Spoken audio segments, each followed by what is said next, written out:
اور اس شخص سے بڑھ کر کون گمراہ ہو سکتا ہے جو ایسے کو پکارے جو قیامت تک اسے جواب نہ دے سکے اور ان کو ان کے پکارنے ہی کی خبر نہ ہو. اور جب لوگ جمع کیے جائیں گے تو وہ ان کے دشمن ہو جائیں گے اور ان کی پرستش سے انکار کر دیں گے.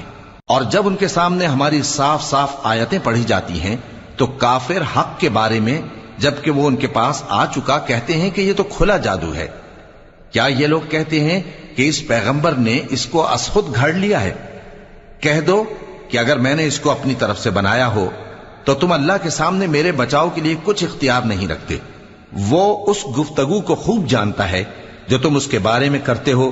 وہی میرے اور تمہارے درمیان گواہ کافی ہے اور وہی تو ہے بڑا بخشنے والا مہربان. کہہ دو کہ میں کوئی انوکھا پیغمبر نہیں ہوں اور میں نہیں جانتا کہ میرے ساتھ کیا سلوک کیا جائے گا اور تمہارے ساتھ کیا کیا جائے گا.